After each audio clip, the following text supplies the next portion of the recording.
Eddie Aguilar.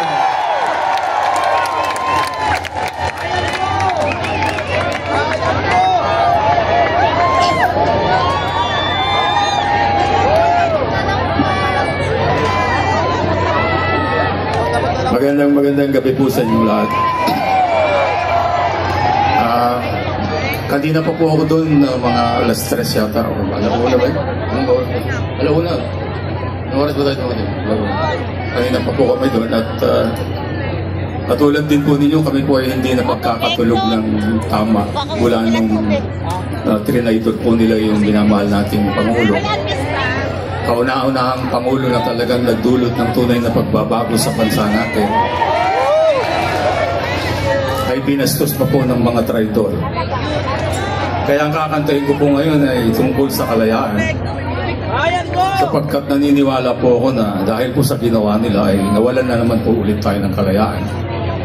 Sa madaling salita po ay inagaw na naman nila sa atin yung ating ipinaglaban nung ating itinakbo ang kaibigan nating si Digong kung tawagin namin mga close sa kanya. Kaya kakantayin ko po sa inyo lahat ito at kung gusto po ninyong sumabay ay okay lang po.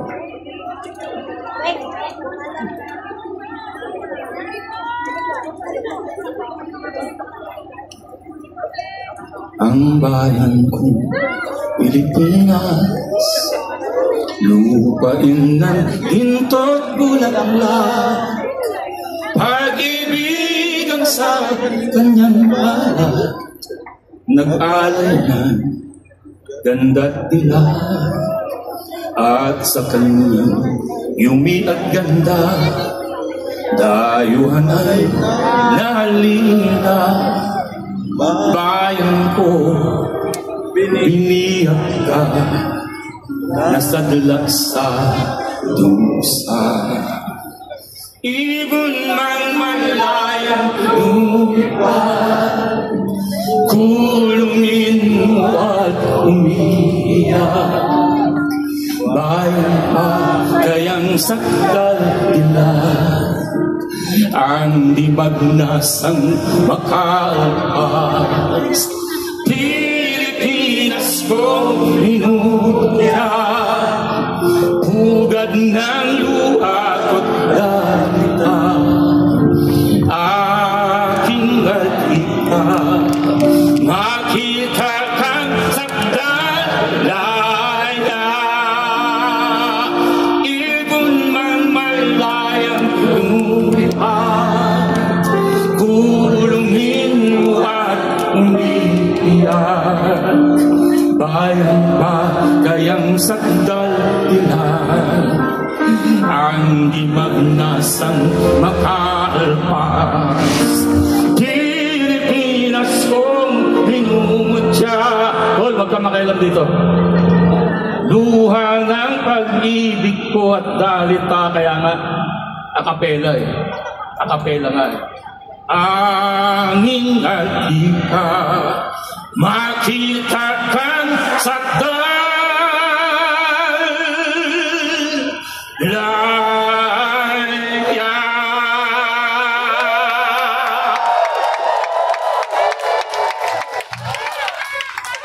Mabuhay si Pangulong Rodrigo Duterte! Sinong naniniwala na makakalaya ang ating Pangulo? At ang ating Pangulo ay makakasama natin dito sa bansang Pilipinas. Uli nating isigaw, bring him home! Bring him home! Bring him home! At ngayon mga kababayan, para sa pagpapatuloy, atin pong tawagin ang isa sa mga masugid na taga-suporta ng ating mahal na Pangulo, dating Pangulo Rodrigo Roa Duterte. Atin pong tawagin si Sir Paulo Marcoleta.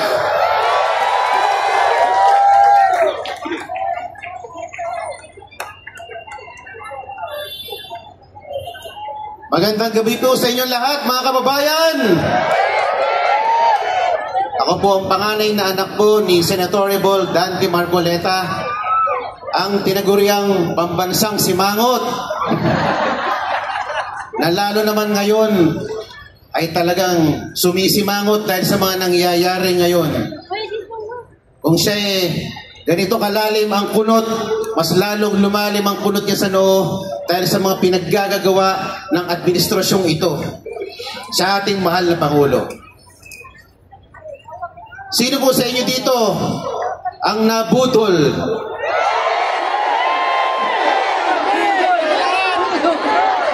Malamang karamihan sa inyo dito ay nabutol noong 2022. Nung nagkaroon ng BBM Sara Tandem Unity Team. Akala natin si BBM will redeem their name because for 37 years ay sinira ng kanilang mga kalaban sa politika. Sabi nila, never again. 37 years silang sinisira ng mga kalaban. So, sa ating paniniwala, siguro naman pagbubutihin ni Pangulong Bongbong ang kanyang pamumuno. 2022, lumipas ang 6 na taon. Nag-aantay ako. 2023, nakanganga pa rin ang mamamayang Pilipino. Ano na, President Bongbong? Nag-isip ako, baka naman naghahanda pa. Baka naman naghahanda pa ng kanyang pinaka-matindi na launch at paglilinis ng kanyang pangalan. 2024 at ngayon 2025 na. Ano nangyari sa bansa natin? Masasabi nyo ba ng Pilipinas ay mas maganda ang kalagayan ngayon kaysa noon panahon ni Pangulong Rodrigo Duterte?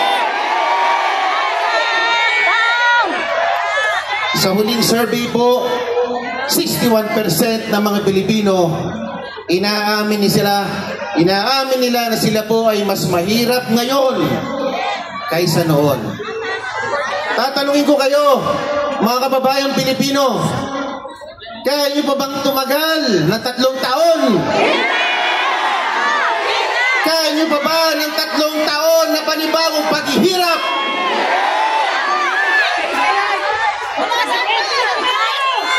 Akala kasi niya, popular siya nung nanalo siya ng 2022. Hindi niya alam, nanalo lang siya dahil siya'y umangkas kay Sara Duterte.